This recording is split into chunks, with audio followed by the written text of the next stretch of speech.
Now, 2 people have been killed by floods, which have also destroyed several properties in the Ashanti regional capital, Kumasi.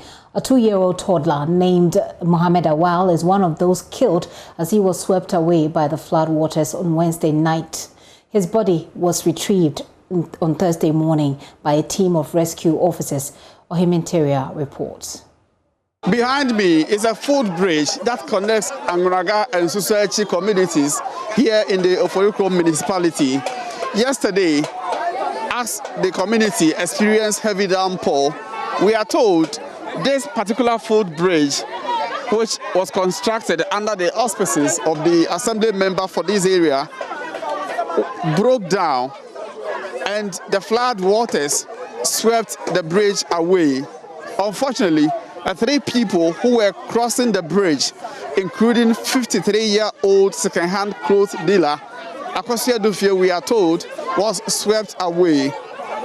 But just this morning, words got to the community that the woman who could not be found yesterday, body has been located. And this has thrown the entire community into some sort of mourning.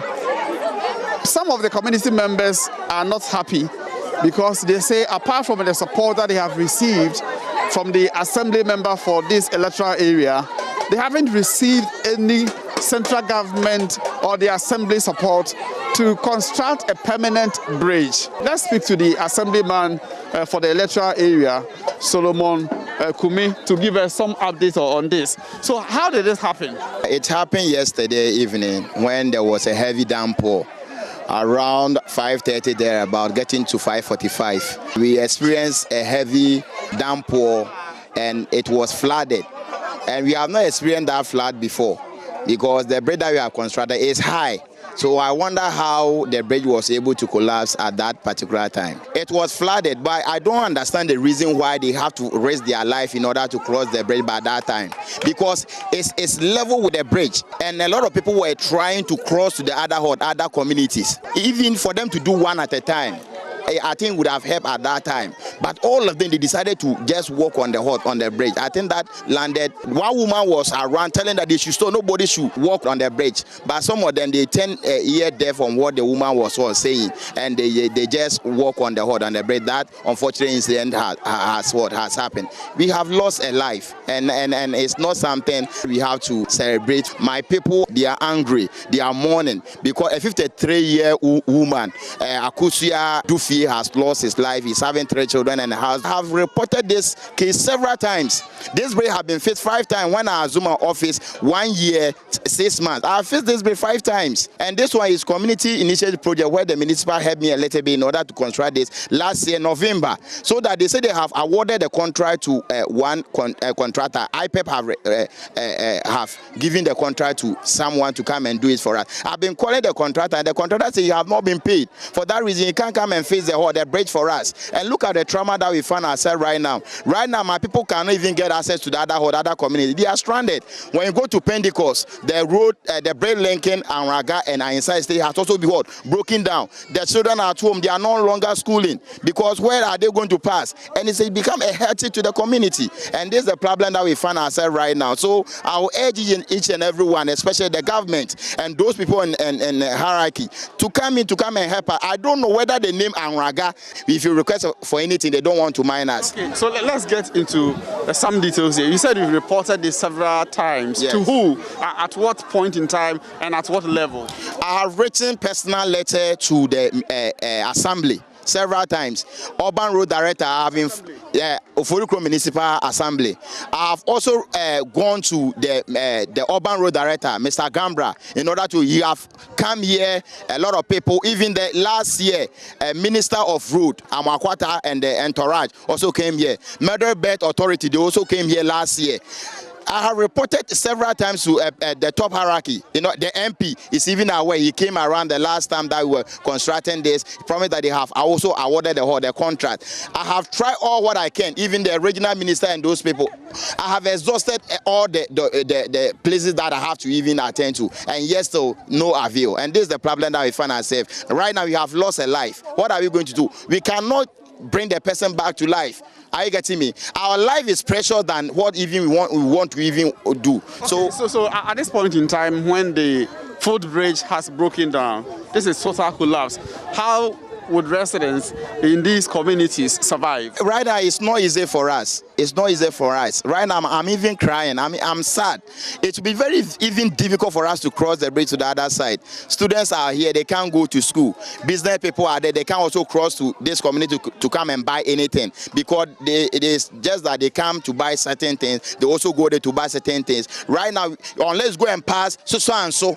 Right from here to so and so, and I think it's a long distance that my people can even cover to that point. So this is our problem that we face right now. So right now, I've reported that the MCE came here this morning. He says that he have talked to the other people to see that the stakeholders to see how they can also come in to come and help us. But right now, I'm giving them 2 weeks. If I don't see the contractor on site, I'm going to organize my people. There will be a massive demonstration. Although they say we are in a COVID era, but I'm going to breed that protocol and make sure that what Anwaga needs, we normally get it because they knew that I can do the work. That's the reason they have voted for me. And I'm also pestering them high in order to get something for the community. But yes, so it's not a view. They say they've awarded this project to a contractor. Do you believe this? Yeah, they say they have awarded the bridge to a contractor, and I have seen some of the design, the sketches of the whole of the bridges. But yes, so the contractor have not been inside. The contractor is not yet because of monetary problems right now. So I urge each and everyone that anybody who has to release the money to the contractor, they should give the money to the contractor on time, so that the next week let's see the contractor on site to come and face for us, so that my children can easily go to school and other people can also go to the other side. So how long would children continue to be at home because they can't cross the stream? This is Susan stream to the other end of the stream. That is our problem right now. So we will decide that the schools around will try and organize some buses that will be conveying the children from the community to the other side to go and pass through Susan. So right now, alternatively, I don't want to tie anything right now. So the 2 weeks that ultimatum that I have given, I have exhausted it. So we've been speaking to the assembly member for Anloga Susanchi, and he tells us, yes, he's giving authorities 2 weeks to fix this problem. Beyond the fixing of this issue, he will organize the community and march to the Oforiko Municipal Assembly to demand what is due them. They believe that it's long overdue that Assembly, release funds to the contractor who has been contracted to fix the particular bridge. The incident here has indeed put the entire community in some sort of mourning and anger because the residents are angry. They believe that had it not been the intervention of the Assembly member for this area, they wouldn't have gotten this footbridge as we see here. Let's speak to some of the eyewitnesses who helped in this particular incident. We are told some gentlemen came to the scene and tried to support the victims of the yesterday flooding. You were here. Tell us what happened. Tama me free juma ba me free juma mu ba no na nsu no eyele pa ba na nya nka bridge na se enti me force cross bridge enti me ti a bridge no so me hu se bridge na ma enti me ba other side no omo gina run na me ka chom se omo nya abotre na bridge no like ehun nya din so ne kan enti no ehun nya din enti me gina na me yedede se e ma obi an cross bridge na ma obi an ebi mu force so omo cross bridge no enam se omo parents and also omo busuan for other side enti no omo force so omo cross bridge no enti gama bi din kan na ma me ni din echi enti omo do middle no e na bridge no e collapse we try our best ye do ase ne force we yi gama ba ko ye call other end no me force mi tonso ni na se me yi ma me no ba ma ho den entimi enam se ma me ni mu adu ntimi and rescue ni life e na inso ne fa no call e o sink down enti inso ne de ne call e enti na no na mate so ma ko hu no baby o mo yi no. So what this gentleman is telling me is that he's the one we've heard, recorded a video sounding caution, alarm to those who were using this particular footbridge at the time that it was raining. He thought that the bridge was too weak to carry so many people at that point in time. He warned them not to go in groups, but unfortunately this woman and another gentleman defied his orders, and beyond that the other people who also joined, and in the process they got stuck in the middle of the bridge. He tried as much as possible to rescue the woman. He did his best. First, he managed managed to rescue the man, and then later, because of the weight of the woman, he couldn't, save her life until the rainwater swept her away. Tama otonsum na me follow no opi o man nsaso se be a ye betimi aboa na ma na free nsunim ba ye ntimi amboa no. No, assemble na no worker. Na okikem say oh boy so mi mu o jeme ba baby ana menini ntem na emutwe enti no se me so me ka se me forso a eyina me so metimi akọ ka nsunim. The woman, before she was taken away, at the last point in time, shouted for help. That is what he tells us. He, shouted several times for help, but unfortunately, he couldn't provide any further assistance to her. And so from Anroga Society, it's been a very sad story today. The community woke up to the death of a 53-year-old second-hand clothes dealer, Akosia Dufie, who we are told left behind 3 children. She was actually swept away by the flood waters here. From Society, Anroga, my name is Ohim Interior. Interior, with that reports there. Well, the new Kejetia market has also been taken over by floodwaters, and the traders are having to scoop out water from their stores. So we'll be showing you those videos as we go along. I have here in the studio so we can discuss the outlook of the rainfall this season. The Deputy Director for Forecasting at the Ghana Meteorological Service Agency, Joseph Potofi. Mr. Potofi, thank you very much for your time. Thank you for having me. Also joining us in this conversation is the Communications Director for NADMO, George AEC. We'll be assessing our preparedness. Pretty much a cliche, I must say, but necessary cliche. Mr. AEC, thank you for your time. Good afternoon. Yeah, good afternoon. Okay. Let me just start with you, Mr. AEC. What is happening in Kumasi? 2 lives have just been lost. The community, apart from the specific community where the people died, outside, take the Kejetia market, take the streets. We're told that streets are inundated with the flood waters. Is NADMO on the ground, and what is being done at the moment? Can you take what you said at the tail end, please? Yeah, I'm saying that 2 people have been killed by the floods in Kumasi.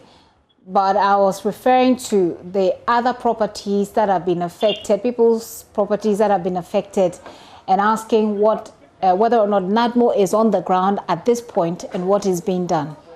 Yeah, thank you. Yes, NADMO is on the ground. NADMO has been on the ground from the beginning. There was the first rainfall, and then the second one, which has also been very heavy. NADMO has been there. We are conducting assessment on the situation as it happened yesterday, and based on the assessment, we'll make a decision going forward. And so our men are there helping the people. They help them, and now they are looking at the situation, their situation, and what NADMO would have to do to support them. When you say you're doing your assessment, can you help us with what you have picked up so far?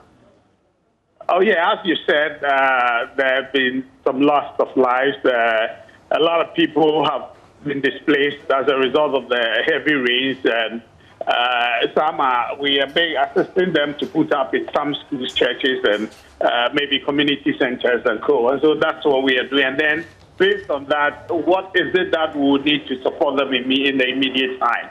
That is what assessment is being done, and that will determine what we need to bring to support them.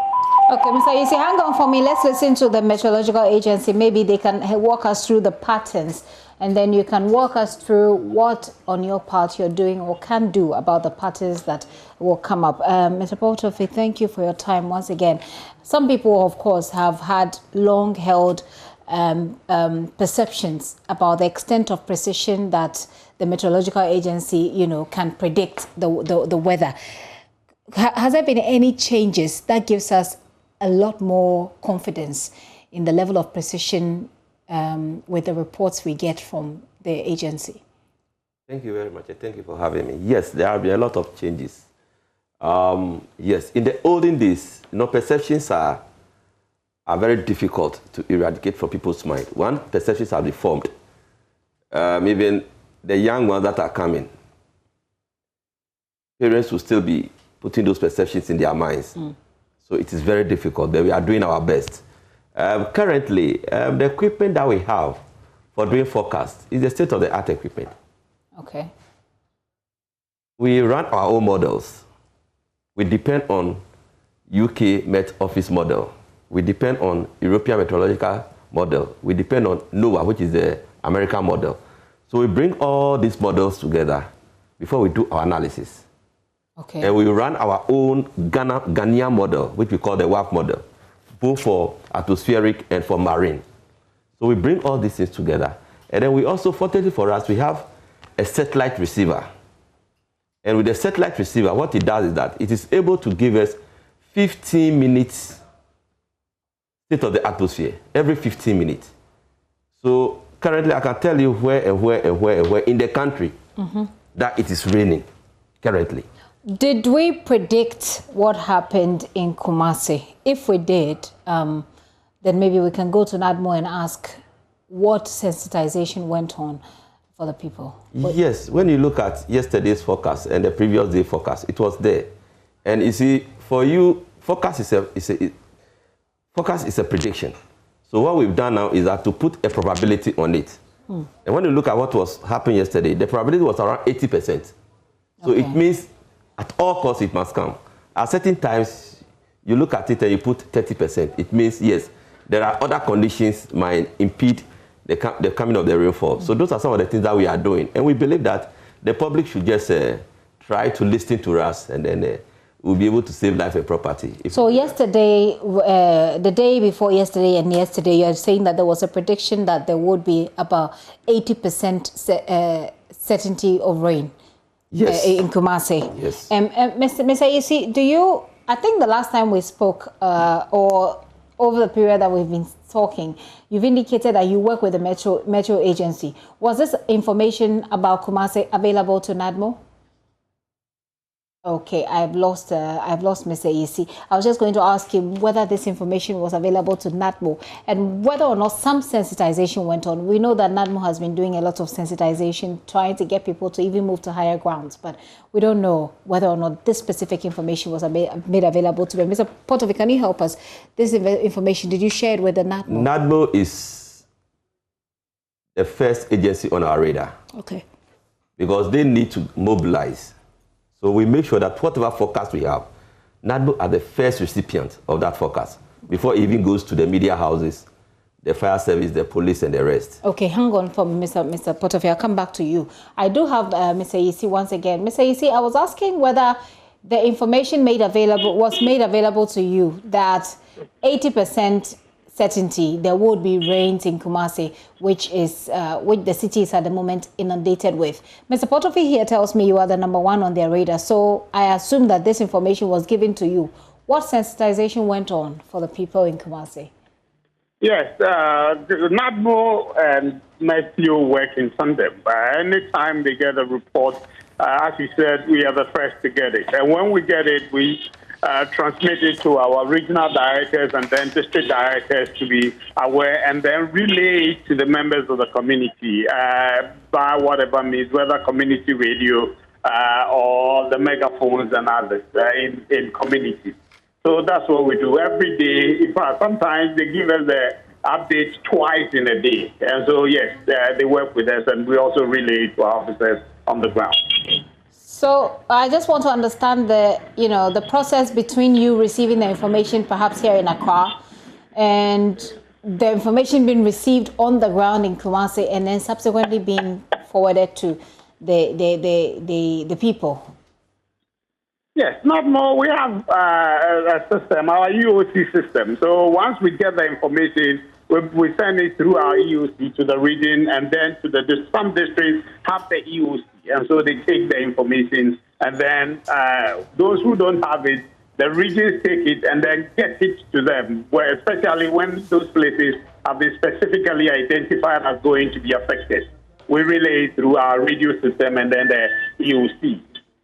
If that information was sent across, then it's probably people heard but they did not listen, or people heard but they did not believe. Yes, yes, Gifty. I've been emphasizing on that these days. Anytime I speak, I tell the people that we should pay heed to the weather warnings from Meteo, because these days their weather warnings are very accurate.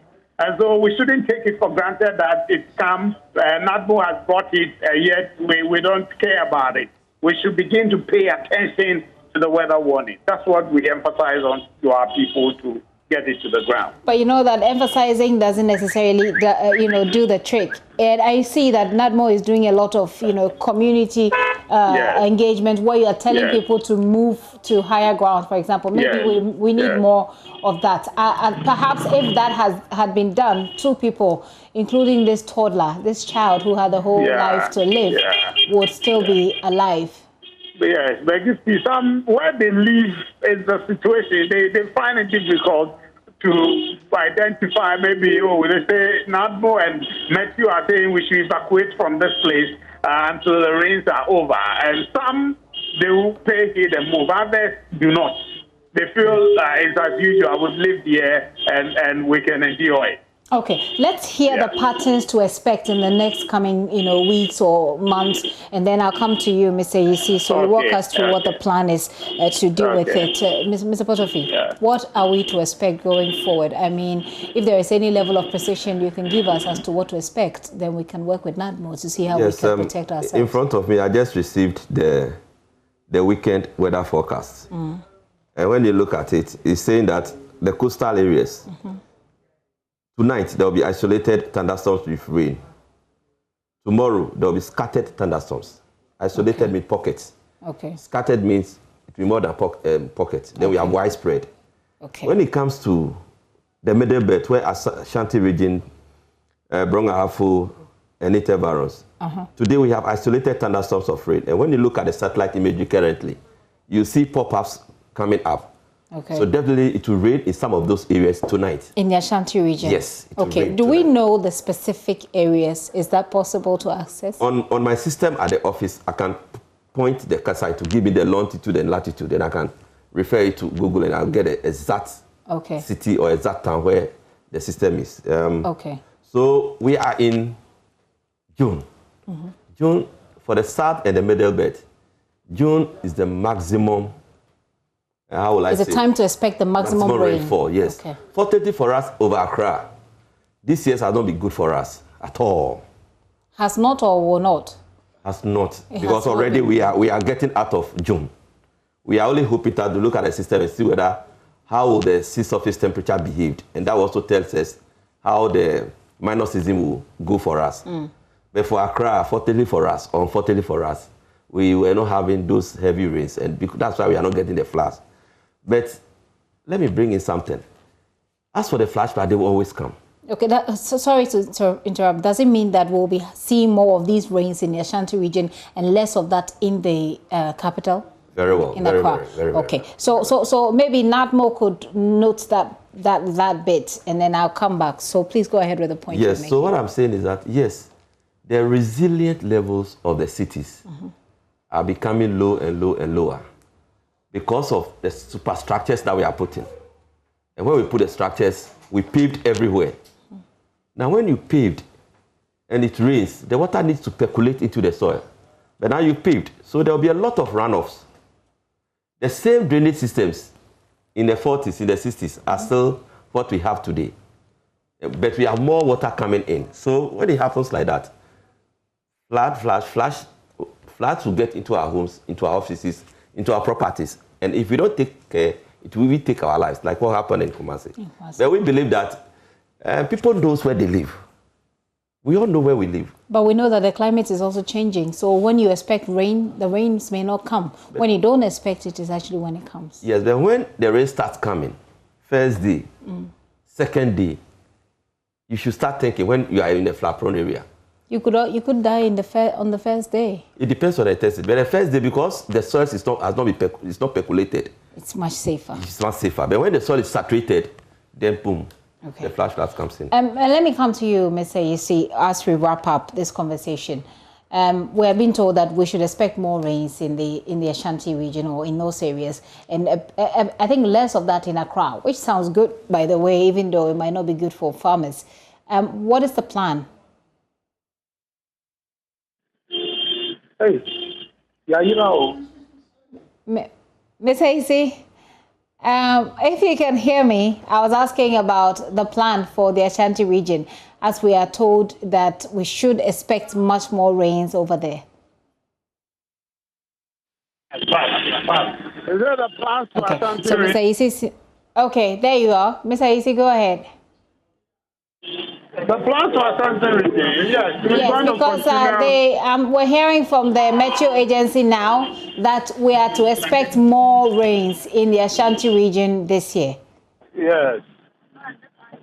Yeah, we'll continue with the sensitization, and then we will assess whether the need to evacuate. We will appeal to the people to pay heed and then move to higher grounds, maybe an identified place, especially when the rain is about to come, so that we can avoid this. And the issue of fast using bridges that are not strong, which caused the death of the woman, as she narrated.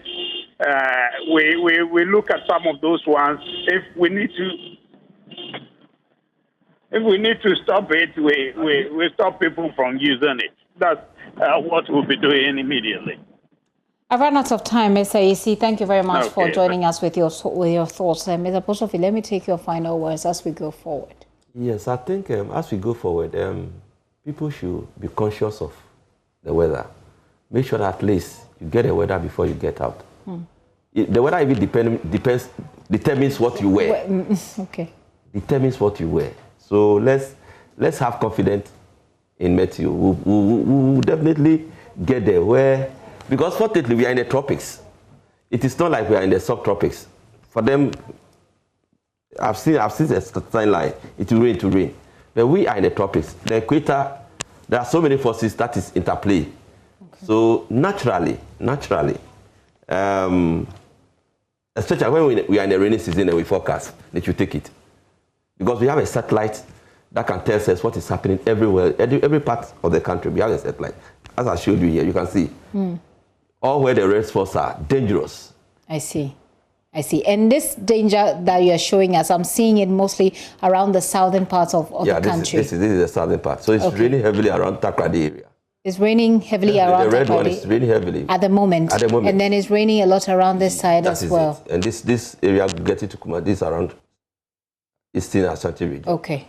So Mr. Potofie here was just showing me the live details of what is happening at the moment. So there's a lot of rains around the southern area. He says it's raining heavily in Takoradi areas, also I think somewhere in Kumasi, and I think is that part the Bonohafo area? Yes, Bonohafo area. As well. So if you are in any of these areas, you know what, just take care of yourself and don't take the risk. It might sound like or look like very minimal, but they walked on this bridge thinking that they could just cross quickly. And just when they got to the middle, the bridge collapses and now she's gone. I mean, here, that's the bridge that looks a bit wobbly. But I believe they thought that they could quickly walk off of it because two people had already walked off. There he goes. So at this time, it's dangerous, but he walks off it. Then two more people come thinking that we could just make this walk quickly and then go away. But that didn't happen. When they got to the middle of that particular bridge, it just comes down and the people on it, one of them has just lost her life on Wednesday. Mr. Potofie, thank you very much for coming to the studio. Thank you for having me. Yeah. Yeah, I've been talking to Mr. Potofie there, who is from the Ghana Meteorological Agency Deputy Director. We want to take a very quick break. Earlier, I spoke to George A.C., who speaks for the NADMO. Take a very quick break. We'll do sports after this.